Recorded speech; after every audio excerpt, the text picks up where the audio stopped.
What we are talking about in this video is we're going to talk about the square root function as our example, but we're going to look at what happens with all the different vertical and horizontal stretches and compression. So something different will happen if we do a vertical stretch of 2 as opposed to a horizontal stretch of 2.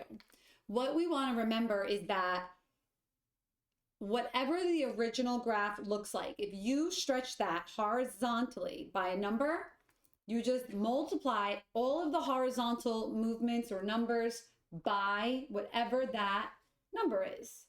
So it's a little tricky sometimes because if you don't know what the graph is supposed to look like, well, then you don't really know how you're supposed to change it. So we're going to practice that. So if this is the square root function, it's actually going to look a lot like the squared function, x squared. So when we graphed x squared the other day in class, we graphed x squared, which is the parabola or a quadratic. And we don't need to do that right now. I'm just going to refresh our memory before we begin. But when we have perfect squares, 0 squared is 0. 1 squared is 1. 2 squared is 4. 3 squared is 9. Okay, 1 squared, if x is 1, because this is all going to be y equals x squared. When I plug in 1, I get 1. When I plug in 2, I get 4. When I plug in 3, I get, well, I'm not going to count 1, 2, 3, 4 if I know this is 4, right? 4, 5, 6, 7, 8, 9. So that's just the right side. And then I could keep going. The next one would be, instead of 9, 16. How much higher is it? 7. Then if I want the next one, 5 squared is 25, but I'm already at 16. So how much higher do I need to go? 9. So what we can notice with a parabola or quadratic is that there is a really great pattern to plot the points and make our life a little easier, where we can just go out 1 unit and then up all the odds, up 1, up 3, up 5, and then up 7, up 9, and so on. If we stretch anything vertically, so this is just y equals x squared, but what if I wanted to do y equals 2 x squared, all right? So what I'm gonna do, grab my highlighter, y equals 2x squared. So the one I'm going to color in yellow will be that one. This is going to be what we call a vertical stretch. It's out in front. And the 2 is going to take this graph and stretch it like this. Stretch it away from the origin. So instead of going out 1, up 1, you're going to go out 1, up 1, 2. Instead of going out 1 and up 3, we're going to do double. So we're going to go out 1, double 3, we get 6. So that's 2, 4, 6. And really I can't fit the next one because it would normally be out 1, up 5, and 5 doubled is 10, and I don't have enough boxes on my paper to fit. But this is a graph with a vertical stretch of 2, okay? If I wanted to do a vertical compression, cut everything in half, so squish it down, all right, make it shorter.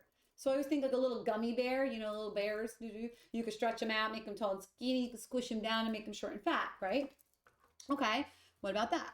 Y equals 1/2 x squared. All right, let's look at that. I'm going to use pink to show that one.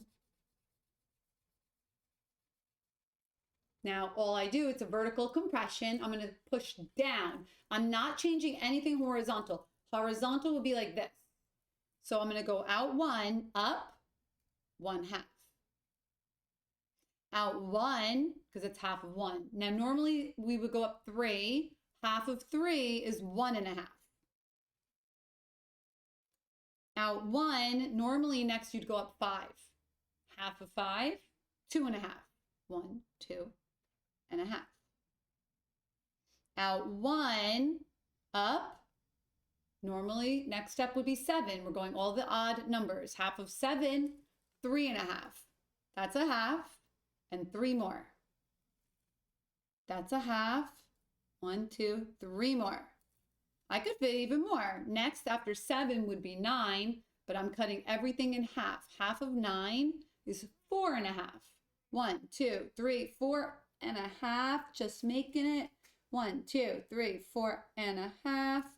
And that was a vertical compression. So I pushed it down from above, like the clouds pushed it down from the sky. They're pushing down on the graph, and it compressed my graph vertical, pushed it down like this. What about horizontal though? Let's look at what that would do. If I do y equals inside 1/2 x close squared. That's inside, so that's the B value. And everything is inside the bonker house is just bonkers. It's backwards from the way that you want it to be. So 1/2 is going to be in the horizontal house of horrors. It affects your graph. Well, it's not square root function, the square function. This is going to be a horizontal stretch. So it's going to take the graph and stretch it this way by 2 because it's crazy. It's bonkers. Everything on the inside is bonkers. So I'm going to use orange for this one.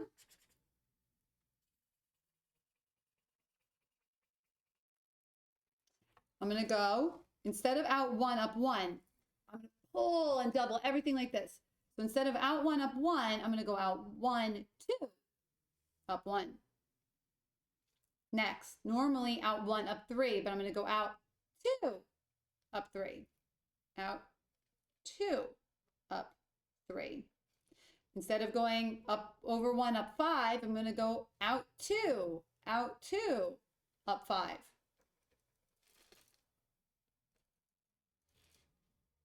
So that took my graph, this is the original, and stretched it horizontally, pulled it sideways, twice as wide, double how wide.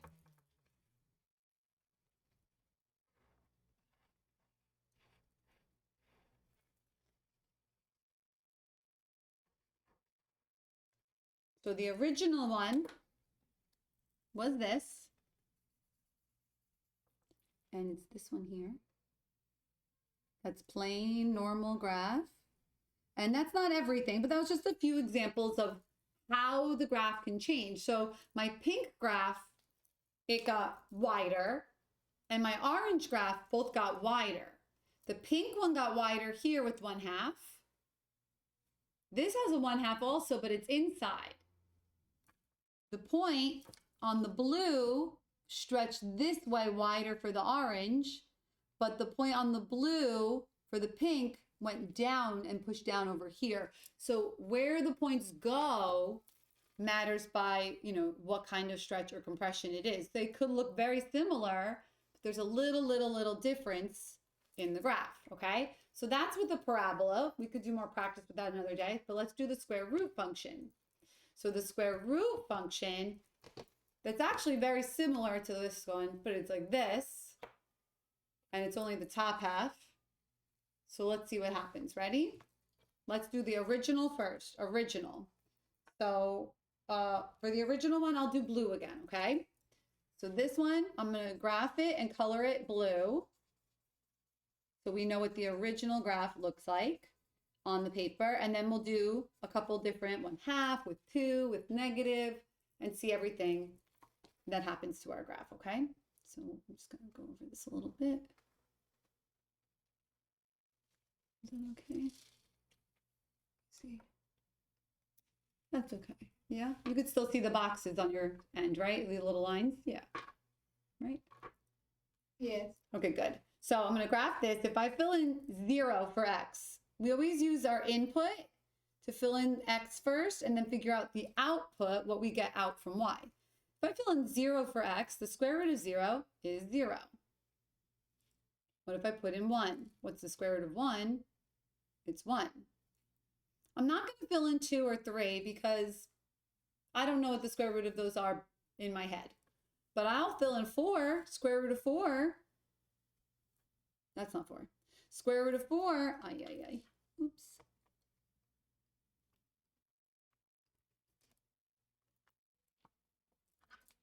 Square root of 4 is 2. I'm not going to do 5, 6, 7, or 8, but 9 is good. Why 9? Well, I know what the square root of 9 is. The square root of 9 is 3.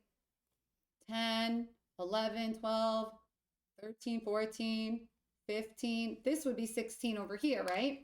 I know what the square root of 16 is, but like in real life, like if you were graphing something and it was moved in whatever, you're not going to know what numbers to plug in to make inside the square root a nice number. That would be really annoying. Like nobody wants to do that. That would be 15, 16. But here in the parent function, sure, I could play with the parent function. And this was 1, 2, 3, 4 right there. So that's my square root function, the parent function. That means, oops, the original graph with no changes made, plain and regular, okay? Like plain pasta. You didn't put any sauce on it. You didn't put anything with it. Plain pasta. So we're right here.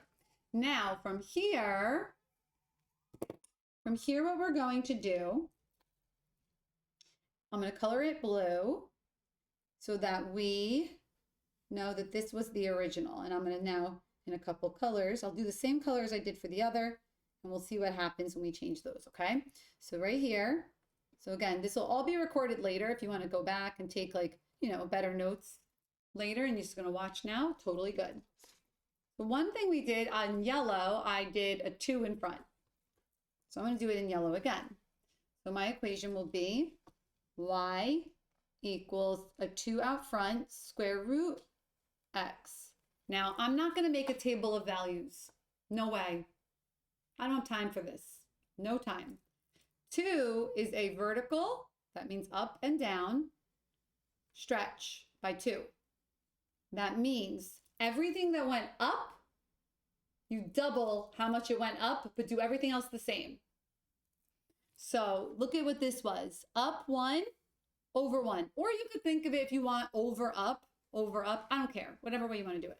I'm going to go up 1 over 1. Well, that is going to stretch by 2. So I'm going to go up 2 over 1. Then from this dot to this dot, it was up 1 over 3. Then it was up 1 over 5. Up 1 over 7. So every time, instead of going up 1, up 1, up 1, I'm going to double it. So now up 2, up 2, up 2, up 2. Here, when I was going up in yellow, it was up 1, up 3, up 5. I doubled all those times 2. Okay? So from there, we're going to double everything.